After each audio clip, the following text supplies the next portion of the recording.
mina sattusin Keila kooli haridussüsteemi või Keila linna haridussüsteemi tegelikult töökuulutuse peale. Ma töötasin enne seda sellises asutuses nagu Tallinna Noorsootöökeskus ja selle omakorda tollel hetkel selle allasutuses nagu Lasnamäe noortekeskus. Ja noortekeskuses töötamine oli vahva, aga ma olin seda juba mitu aastat teinud ja see oli minu jaoks ammendunud. See oli minu jaoks ammendunud ja ma mäletan väga hästi, et see oli 2006 november, kui ma surfasin siis erinevates töökuulutusportaalides ja leidsin selle, et Keila kool, tollane siis Keila gümnaasium, otsib huvijuhti. Ja kogus võtsin ennast kokku ja saatsin oma siis CV ja või midagi, mis tol hetkel oli saata. Ja siis kuskil nädala aja pärast tuli mulle vastus, et aitäh, et saatsite, aga meil on juba inimene olemas. Ehk siis oli juba tegelikult juba valitud ja kuulutus lihtsalt oli veel üleval. Siis ma mõtlesin, et mis seal ikka. Ja siis ma ei mäleta, kas oli aprilli lõpp või mai algus, siis 2007, et mõned kuud olid möödas, võeti minuga ühendust ja võttis tollane direktor, kes oli siis praegune matemaatikaõpetaja Marju Käo, võttis minuga ühendust ja küsis, et teie saatsite meil eelmine sügis siis oma CV, et kas te olete veel sellest nagu huvitatud? Siis ma ütlesin, et jah, olen küll. Ja ma mäletan väga hästi, mind kutsuti töövestlusele, ma mäletan töövestluse kuupäeva, see oli 7. mai 2007 ja tulin siis mina Keila kooli vanasse Põhja tänava majja vestlusele. Vestlus oli hästi sümpaatne, vestlusel olid Marju Käo ja siis tollene siis hoolekogu lastevanemate esindaja, üks meesterahvas.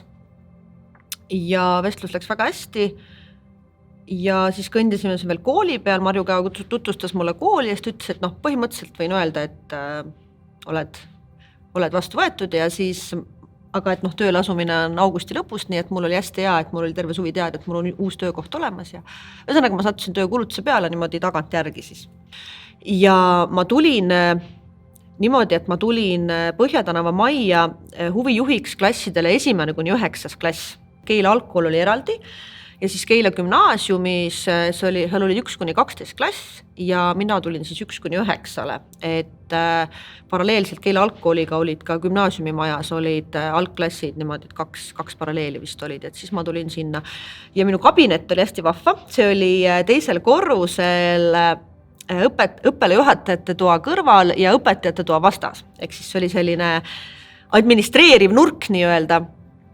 Ja kabinet oli vana mööblit täis ja selline hubane ja eks ma niimoodi mäletan oma töölauda veel, et ja siis ma hakkasin seal vaikselt niimoodi kappides uurima, et mis seal ennem tehtud on ja selliseid asju.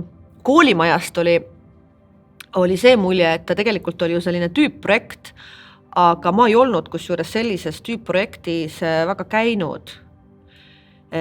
Mis mulje oli see, et oli seest väga kole minu jaoks. Mind häirisid need seinavärvid, et korrust järgi oli, et ma ei mäleta kumb nüüd, kas 4. või 3. korrus, et üks oli lilla, üks oli eleroheline, üks oli siuke kollane, et oli näha, et need oli umbes nagu ostetud kõige odavamad värvid ja siis värvitud lihtsalt üle, et tehtud sellist parandusremont, et mind kui sellisele loomeinimesele mulle üldse need koridoride värvid ei meeldinud. Aga tegelikult sa harjusid selle majaga ära ja ta oli väga huvitav ja hästi selline õdus oli. Ta lagunes igalt poolt.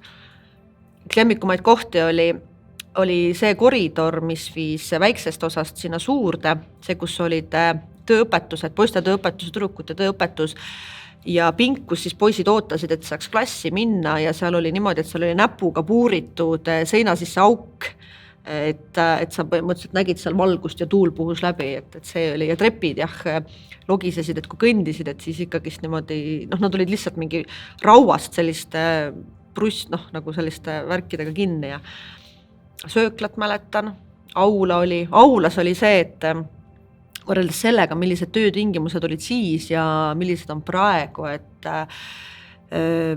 kas või näiteks suur üritus, et kui oli rokipidu või moeshow, siis moeshow lava, kui praegu pannakse spetsiaalsed lavamoodulid, tellitakse need sponsorluse kaudu üldjoontes kuskilt, siis seal kasutati lava, selle catwalkina või lisalavale võeti klassidest tavalised õpilaste lauad, pandi need üksteise niimoodi ritta ja siis pandi vaip peale ja siis nad niimoodi logisesid, kui kõndisid seal, et see oli nii ehku peale, siis ühe lauale pandi tollane klaver, ma mäletan, klaver lükati alla ja siis klaveri peal kõnniti, et see oli huvitav, jah. Ja siis, või siis riietumine, et kui meil praegu on aulas, et me saame niimoodi lava tagant välja minna, et taha ruumidesse, siis seal sellist võimalust ei olnud.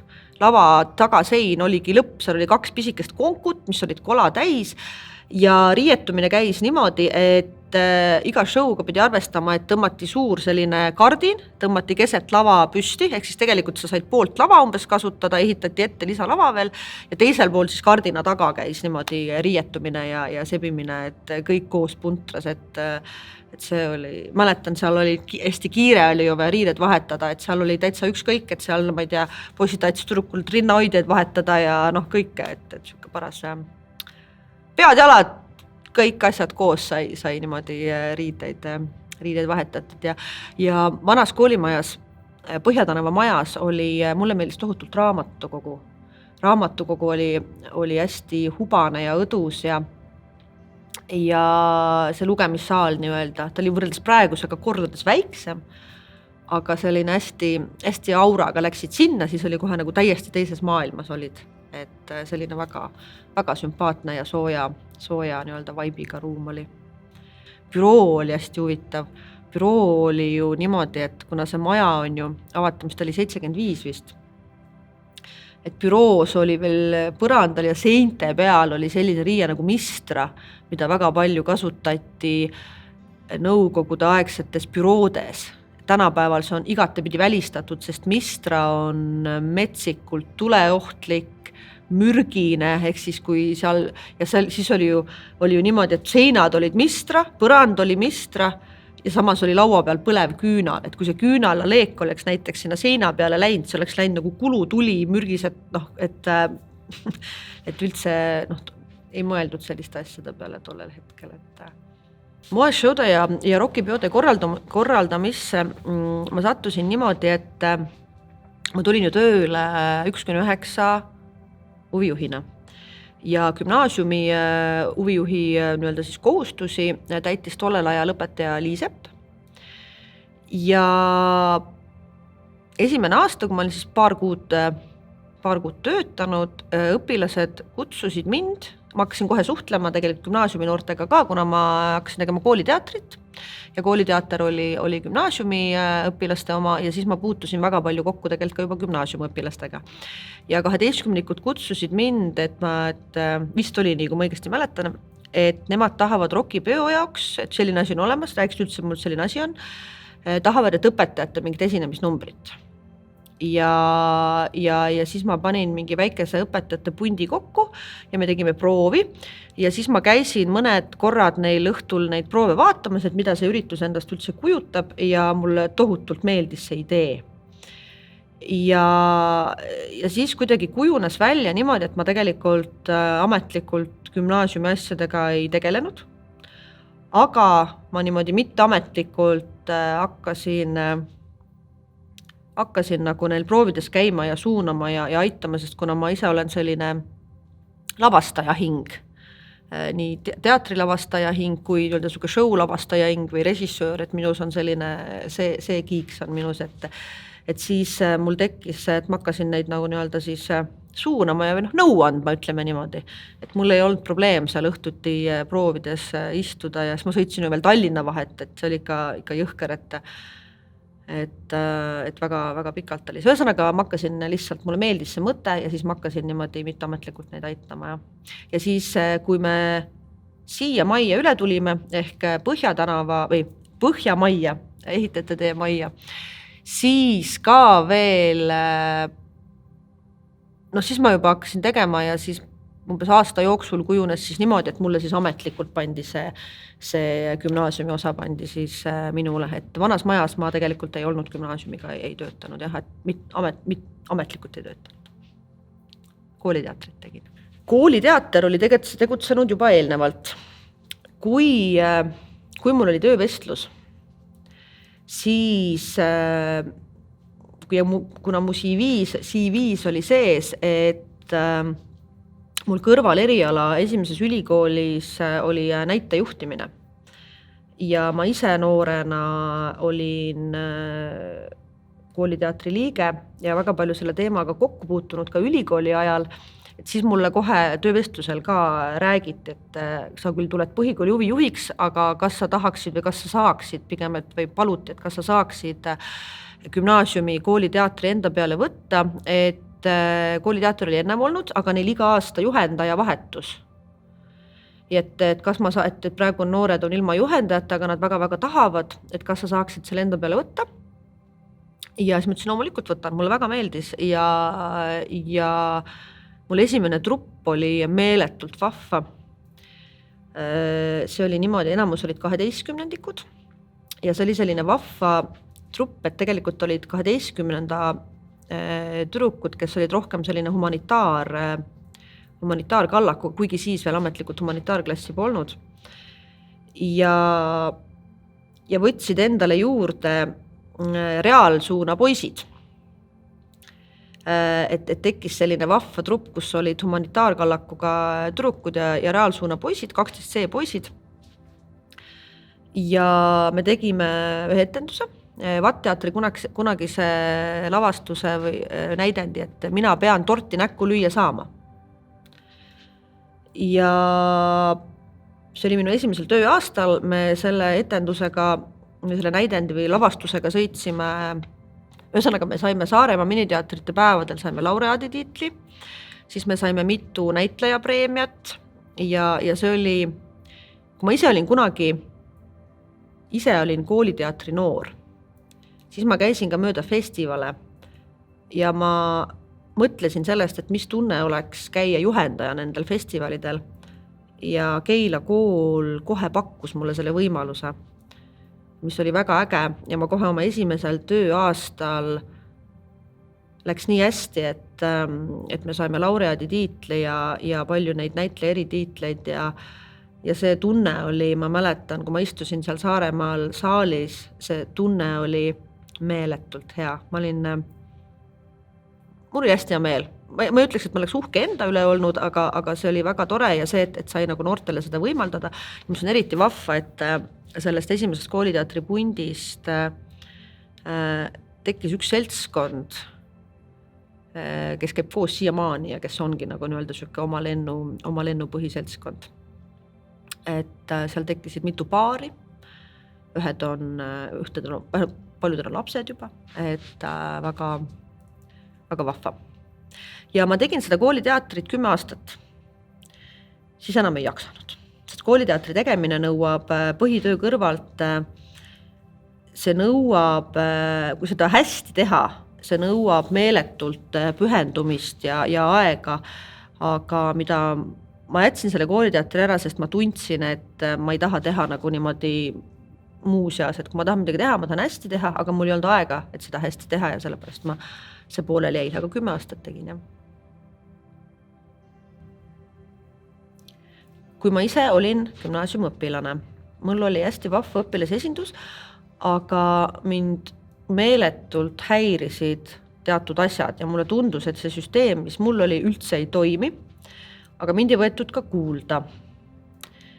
Ja kui tuli siis nii-öelda see gümnaasium minu hallata, kui me siin majas olime, siis ma hakkasin ka siis tuli õpilasesindus nii-öelda minu haldamise alla ja ma viisin seal läbi päris suured reformid, mille üle ma tegelikult olen selle üle ma olen väga uhkem, sest see õpilasesinduse süsteem on võimaldanud meeletult paljudel Keila noortel viia täide oma unistusi ja jõuda siis nii-öelda see Maslow, kes psühholoogiast teab, Maslow vajaduste hierarhia tippu, mis on eneseteostus.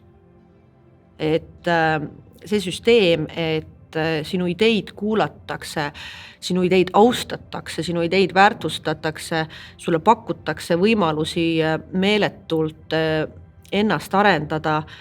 Kas või võtame näiteks selle helinduse süsteem, valguse süsteem, et me koolitame iga aasta välja helimehi, valgustajaid.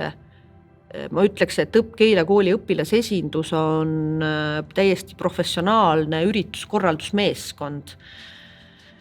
Ja niimoodi iga aasta jälle nullist jälle koolitad, aga see tunne, mis on, ja tänu sellele on esiteks õpilasesindus, kõik need koolitused, koosolemised, ideede rakendamised, et see jõuda sinna eneseteostuseni. Väga paljud inimesed ei jõua eneseteostuseni, aga see võimaldab.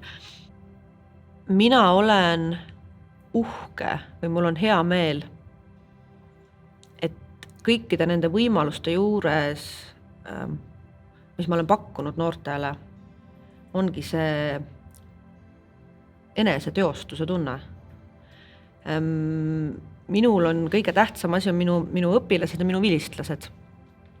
Ja need särasilmsed vilistlased pigem, kes käivad mul väga tihti külas ja räägivad koolist ja kooliajast ja gümnaasiumi ajast kui nende kõige mõnusamast ajast. Ja minu kõige suurem uhkuse tunne või heaolu tunne on siis, kui näiteks mingisugune suur üritus saab tehtud otsast lõpuni, et kui iga aasta võtad uue lennu, hakkad nullist tegema, võtad näiteks 11.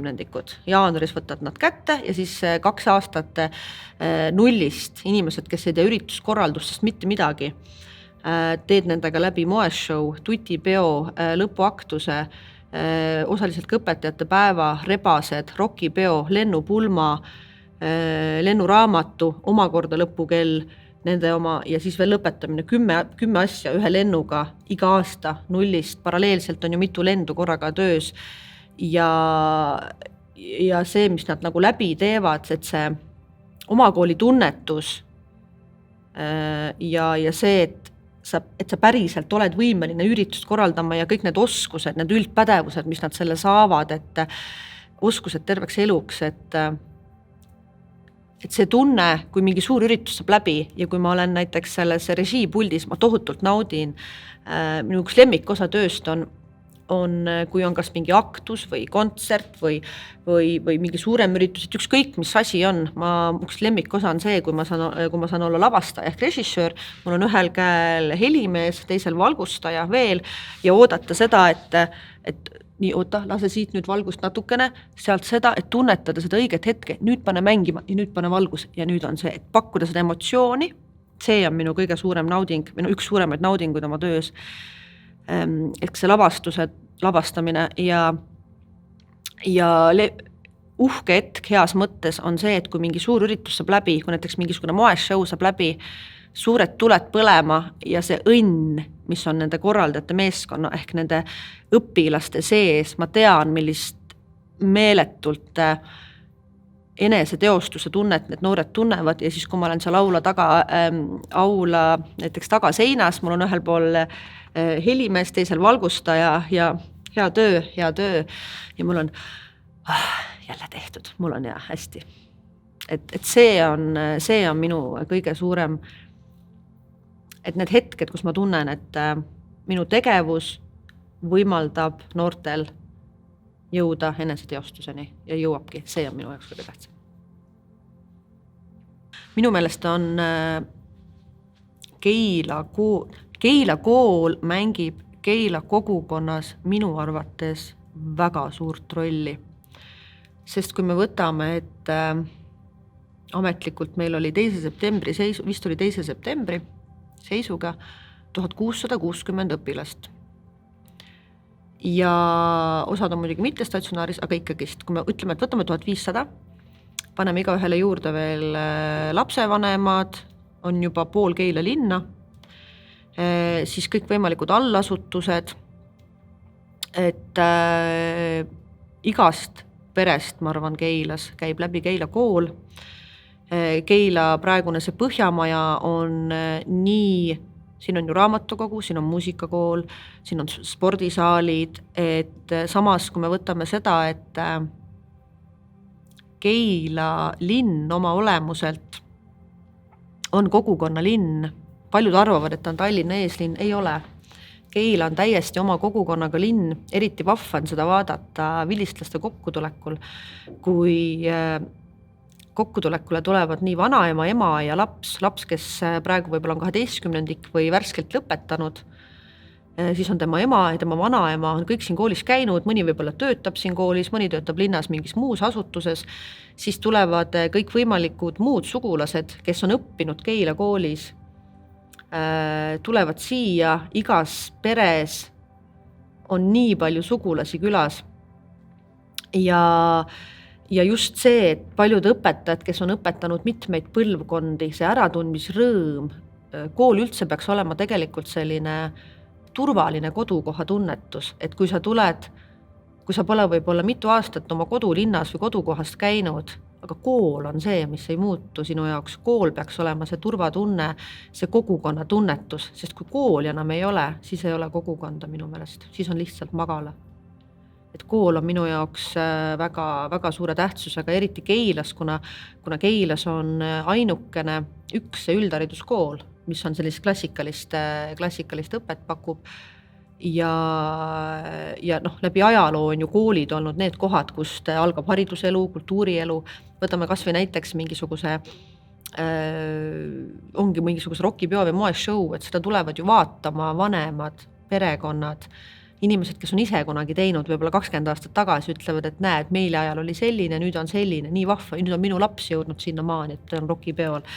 Et ta toob inimesi kooli tagasi ja tekitab selle sooja tunde. Vilistlaste kokkutulek, see, mis oli 5 aastat tagasi, oli väga vinge üritus, väga vinge.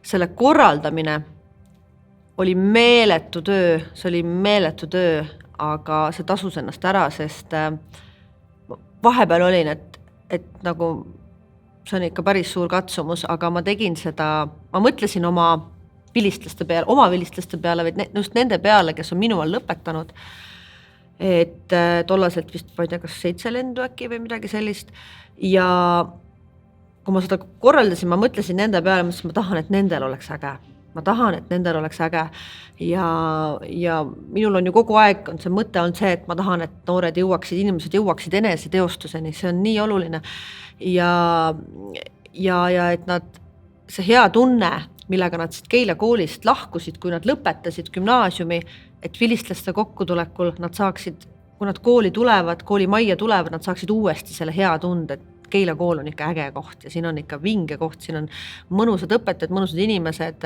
kõik need süsteemid, ja vilistlase kokkutulek ei saa ju olla kõrgem, see peab olema väga hea, aga vilistlaste kokkutuleku idee on ju see, et sa tuled oma kooli tagasi, sa kohtad oma klassikaaslasi, oma lennukaaslasi, oma siis õpetajaid, kui hästi läheb, siis kõiki neid, kes sinust võib-olla vanemad lennud on, nooremad lennud, sa vaatad, millised inimesed näevad.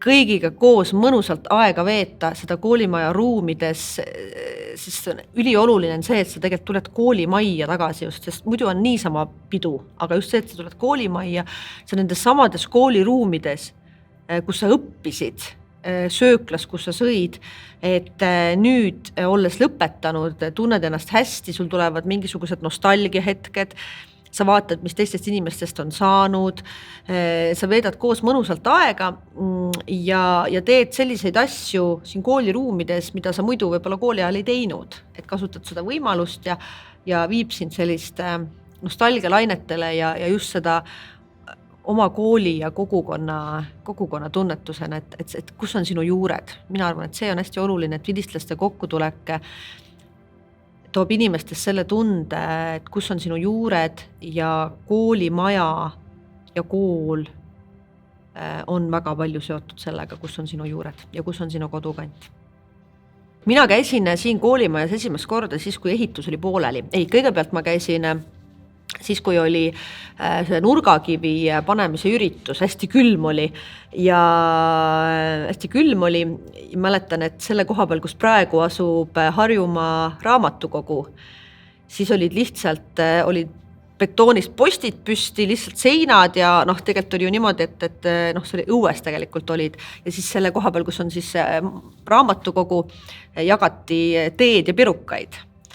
Ja see üritus ise toimus aatriumis, et nurgakivi pandi siis aatriumis oleva ilmasammas on siis aatriumis see koht, kus on see vaip õpimeelune peale, seda nimetatakse ilmasambaks ja ilmasamba all on siis Keila kooli Põhjamaja nurgakivi koos erinevate mälestustega ja tolleaegsete asjadega pandud.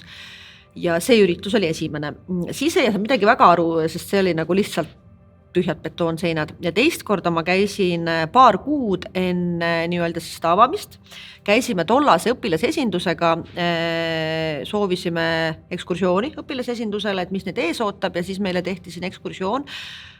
Hästi põnev oli, meeletult suur, ma mäletan, ma läksin auditooriumisse, et kujutage ette, et see oli koolimaja, kus ei olnud veel mööblit, osades kohtades oli põrand, osades ei olnud, et näiteks need klassiboksid, mis on, kui me võtame O-tiiva, kus on eesti keeled ja kus on büroo, oli niimoodi, et olid lihtsalt tühjad nagu boksid, aga seal oli tegelikult seinad ja põrandad, kõik olid tegemata, aga et ettekujutus tekkis ja meeletult suur oli see ja et see oli huvitav, kui ma tulin siia, kui see tööle hakkas, minu emotsioon oli see, et nii palju võimalusi, nii palju ägedaid ruume, kas mul jätkub nii palju aega ja energiat, et kõiki neid ruume ära kasutada, nii palju, kui ma tahan neid ära kasutada. Et minu emotsioon oli see, et millised võimalused nii äge ja mul hakkas fantaasia kohe tööle, mis seal saab teha, aga lihtsalt ei jõua nagu lihtsalt sa tõmbad ennast katki, kui sa tahaksid kõiki neid ruume kasutada nii nagu võimalus on, et videoklass, mul on nii kahju, et tänase päeva seisuga, kui nüüd Põhjamaja on üle 10 aasta meil olnud, peaaegu 11, see maja ei ole enam see, sellepärast, et meil ei ole enam videoklassi. Videoklassis oli tumedad seinad, see vaippõrand, ma tegin enda draamaõppetunde tegin seal vaiba peal, ma tegin seal klassiõhtuid, koosolekuid, kooliraadio Hugo, mille üle ma veel olen uhke, on see, et kooliraadio, vanas majas oli kooliraadio teatud määral, aga sellisel kujul niimoodi juhendatult ja väga struktureeritult ja väga professionaalselt, nagu ta tegelikult meil sisemiselt toimub, kui ainult kooli helisüsteemid ka töötaks, siis oleks hea. Need ei taha vahel koostööd teha. Et selle üle ma olen ka nagu heas mõttes uhke, et see kooliraadiosüsteem.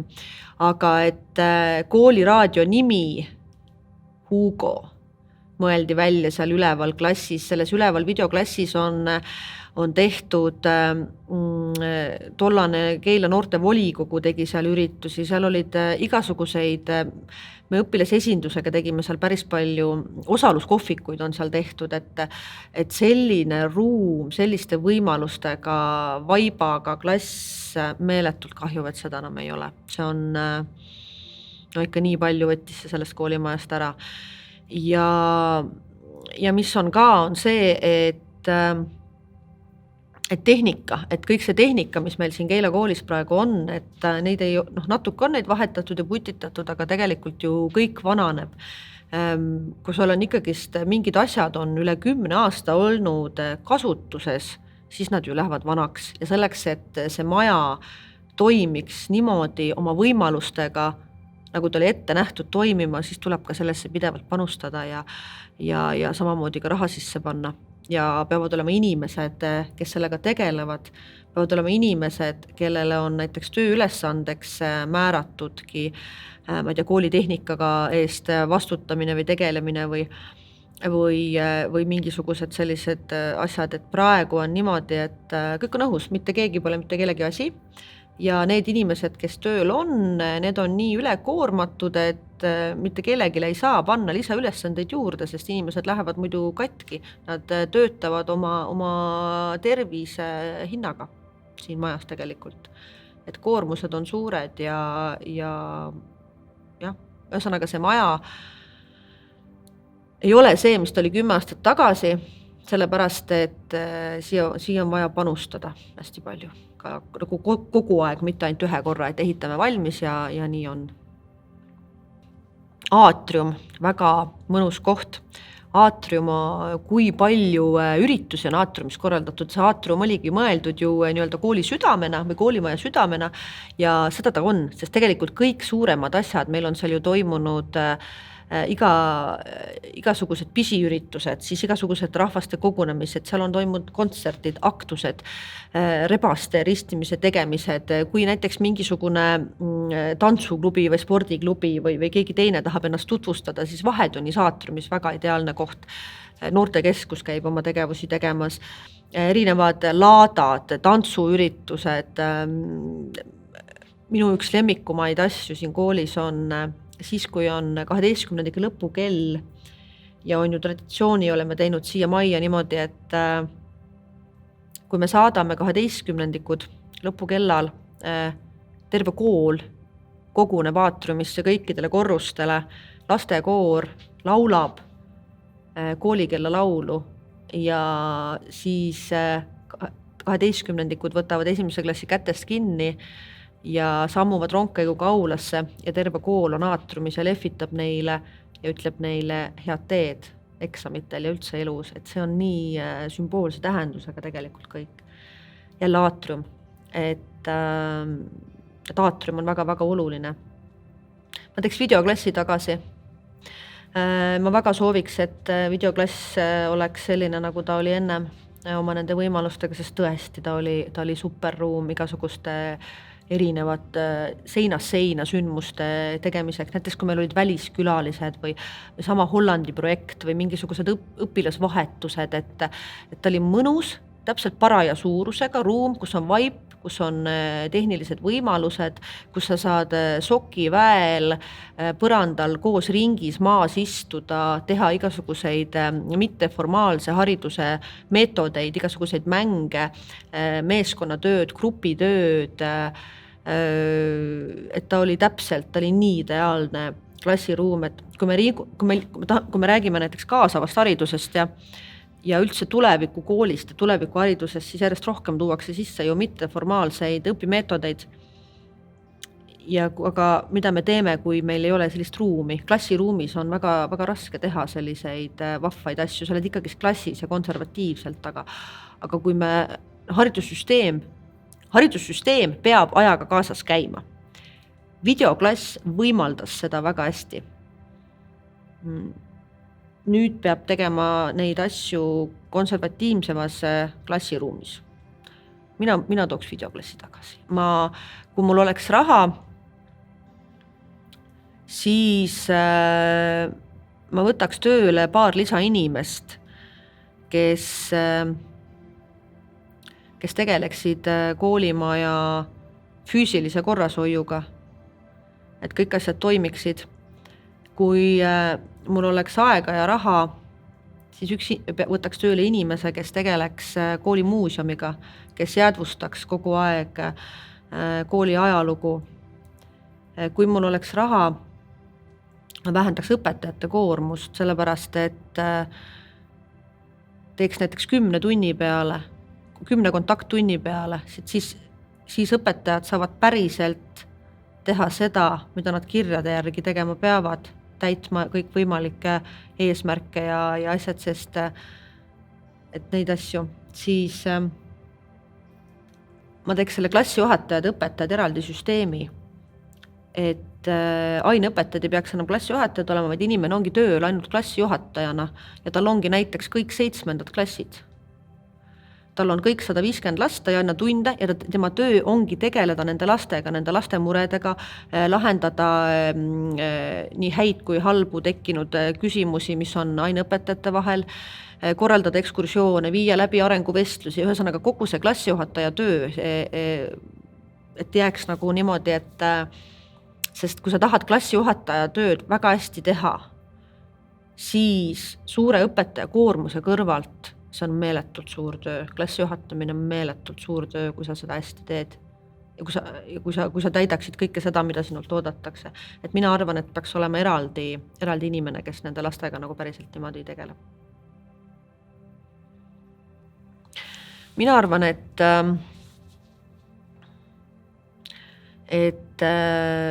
sellise suure kooli aeg on läbi. Suures koolis on see halb, et sa ei tunne oma kolleege. Miks sa ei tunne oma kolleege? Sellepärast, et neid on nii palju ja need ka väga palju vahetuvad. Paljud küsivad, mis teil keelekoolis viga on, et miks teil inimesed nii palju vahetuvad. See on sellepärast, et lihtsalt me oleme nii suur kool ja siis tundub nagu vahetaks, et näiteks kui on mingi väike kool, kus on 20 õpetajat ja kui seal üks inimene kord aastas vahetub, siis nagu see ei ole midagi protsentuaalselt, ütleme siis, mis ta siis on, et 5%, eks. Aga kui näiteks 200 pealises 10 õpetajat vahetub, siis on juba, et issand, mis teil viga on, miks teil nii vahetub, et tegelikult ei vahetu palju, aga see tundub, et see on palju. Plus meil on väga palju noori ju, kes jäävad vahepeal lapsega koju ja kindlasti ka meil mängib ka rolli see, et me oleme Tallinna lähedus ja inimesed, võib-olla kes Tallinnast käivad, siis leiavad Tallinnas siseselt mingisuguse töökoha ja see on täiesti loomulik. Aga sellepärast ongi, et kuna on nii suur ja inimesed vahetuvad, et mina tunnen puudu sellest küünarnuki tundest. Aga samas on see, et kui nii palju tegemisi on kogu aeg, et siis sa tihti ei jõuagi kolleegidega, et sa pead tegema mingid valikud, et kas sa oled kolleegidega nüüd või sa tegeled oma õpilastega. Ja väga paljud õpetajatel ongi see, et tal on nii palju tegemisi, siis on veel järelvastamised ja siis ongi päevast väsinud, et tegelikult ei jõuagi võib-olla väga palju kolleegidega suhelda, et tuleme tagasi selle juurde jälle töökoormus. Keelekooli tulevik, ma arvan, sõltub väga palju Eesti haridussüsteemi tulevikust. Et milline on Eesti haridussüsteemi tulevik ja keelekooli tulevik võiks olla see, et on mitu kooliastmeti, et on eraldi gümnaasium või siis näiteks progümnaasium ja gümnaasium koos, et 7–12 näiteks ja 1–6. Et mis on väiksemas koolis on hallata, õpilasi parem, sa saad individuaalselt läheneda, kolleegid tunnevad üksteist paremini ja näiteks kas või õppealajuhatajad ja direktor, et sa saad keskenduda kindlale vanuseastmele, kindlad süsteemid, et see on igatepidi inimlikum. Keelekooli vaimu saab tunda vilistlaste kokkutulekul. Keelekooli vaim tuleb kokku võib-olla ka väljaspool keelekooli. Keelekooli ühendab ja keelekooli vaimu tekitab need äratundmisrõõm keele vilistlaste seas. Keelekooli vaimu tekitavad need õpetajad, kes oma tööd hingega teevad, need, kes jäävad õpilastele meelde, need üritused, need ühised mälestused, need asjad, mis tekitavad sooja tunde. See on keelekooli vaim. Armastage ja austage oma kooli, sest siin on sinu juured ja see on see koht, kus sind alati oodatakse tagasi.